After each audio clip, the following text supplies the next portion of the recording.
নমস্কাৰ আপোনালোক সকলোকে প্ৰফুল্ল অসম ইউটিউব চেনেললৈ স্বাগতম জনাইছোঁ।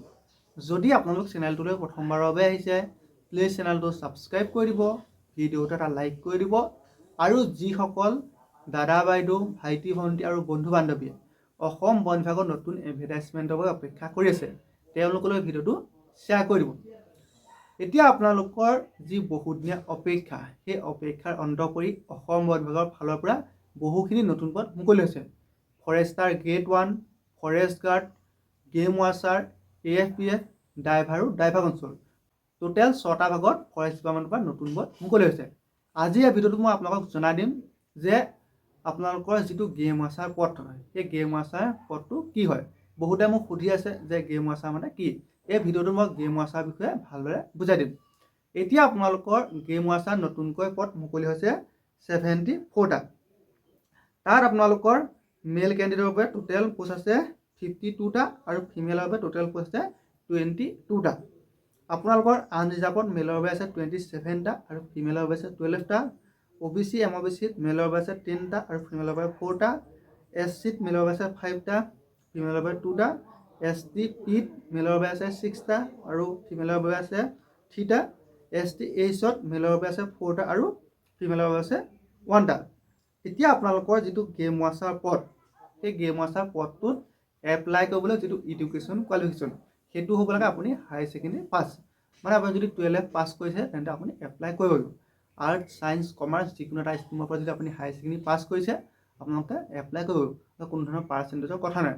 আৰু মই কৈ যাওঁ লগতে যিসকলে গ্ৰেডছ মাৰ্ক লৈ হায়াৰ ছেকেণ্ডেৰী পাছ কৰিছে তেওঁলোকো এপ্লাই কৰিব পাৰিব। তাৰপিছত গেম ৱাচাৰত এপ্লাই কৰিবলৈ যিটো বয়স সেই বয়সটো হ'ব লাগে 18ৰ পৰা 40 বছৰ। তাৰ পৰা যিসকল ST SC কেণ্ডিডেট আছে তেওঁলোকে 5 বছৰ আৰু OBC MOBC কেণ্ডিডেটে 3 বছৰ এজ ইলেকশ্যন পাব।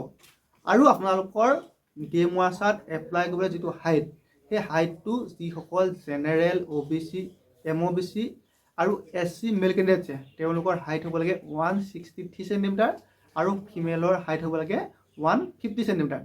তাৰপিছত যিসকল ST মেল কেণ্ডিডেট আছে তেওঁলোকৰ হাইট হ'ব লাগে 153 চেণ্টিমিটাৰ আৰু ফিমেলৰ হাইট হ'ব লাগে 145 চেণ্টিমিটাৰ। আপোনালোকক হাইটটো মই আকৌ কৈ দিছোঁ। যিসকল জেনেৰেল OBC MOBC SC মেল কেণ্ডিডেট আছে তেওঁলোকৰ হাইট হ'ব লাগে 163 চেণ্টিমিটাৰ আৰু ফিমেলৰ হাইট হ'ব লাগে 150 চেণ্টিমিটাৰ। তাৰপিছত যিসকল ST মেল কেণ্ডিডেট আছে তেওঁলোকৰ হাইট হ'ব লাগে 153 চেণ্টিমিটাৰ আৰু ফিমেলৰ হাইট হ'ব লাগে 145 চেণ্টিমিটাৰ। এতিয়া আপোনালোকৰ গেম ৱাচাৰৰ যিটো চিলেকশ্যন প্ৰচেছ সেই গেম ৱাচাৰৰ চিলেকশ্যন প্ৰচেছটোত টোটেল ষ্টেপ থাকে 4টা।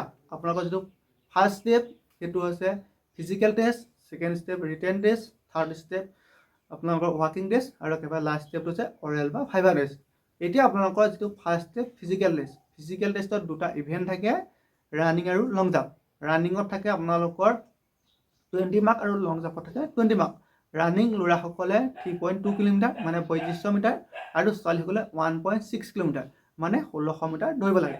আৰু লং জাম্প ল'ৰাসকলে 16.5 ফুট লং জাম্প মাৰিলে এক্সিলেণ্ট আৰু ছোৱালীসকলে 12 ফুট 10 ইঞ্চি লং জাম্প মাৰিলে এক্সিলেণ্ট। তাৰপিছত যিটো ছেকেণ্ড ষ্টেপ সেইটো হৈছে ৰিটেন টেষ্ট। ৰিটেন টেষ্টত আপোনালোকৰ 50 মাৰ্ক থাকে।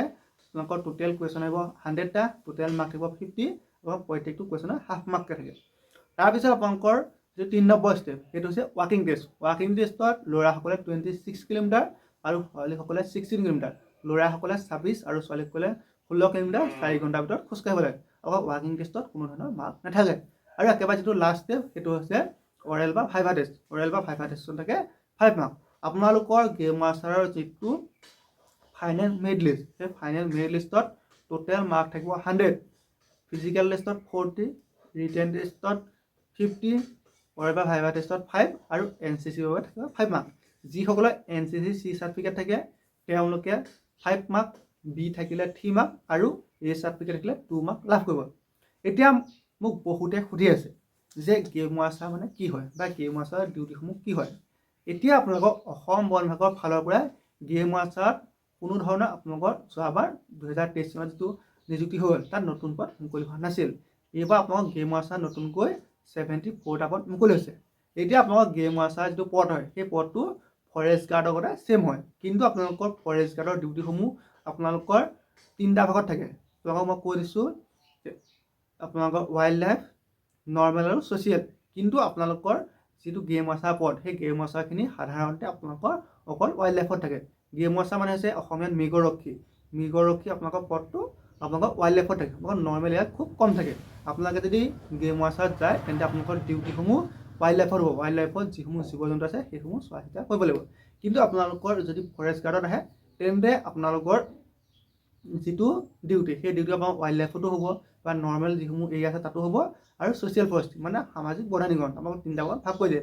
কিন্তু আপোনালোকৰ গেম ৱাচাৰটো সৰ্বসাধাৰণতে আপোনালোকৰ ৱাইল্ড লাইফত থাকে।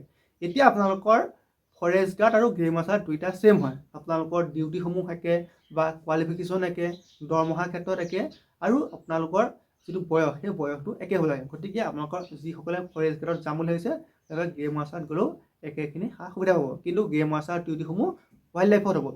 এতিয়া আপোনালোকৰ ফৰেষ্ট গাৰ্ড আৰু গেম ৱাচাৰ যেতিয়া আপোনালোকে ক'ৰবাত চায় তেতিয়া আপোনালোকৰ অসম বন বিভাগৰ যিসমূহ পোষ্ট চায়, তাত আপোনালোকৰ ধৰি লওক ৰেঞ্জাৰ চালে বা আপোনালোকে ফৰেষ্টাৰ গ্ৰেড 1 চালে, ধৰি লওক AFPF চালে, কিন্তু আপোনালোকৰ যেতিয়া ফৰেষ্ট গাৰ্ড অফ দি কিছুমান জেগাত আপোনালোকৰ গেম ৱাচাৰ বুলি আহে। তেতিয়া আমি যেতিয়া মিউচুৱেলৰ ক্ষেত্ৰত চাওঁ তেতিয়া আপোনালোকৰ পদটো যেতিয়া চিলেক্ট কৰিব লাগে তেতিয়া আপোনাৰ forest guard of the game watcher, মানে আপোনালোকৰ ফৰেষ্ট গাৰ্ড গেম ৱাচাৰ দুইটা সমান পদ হয়।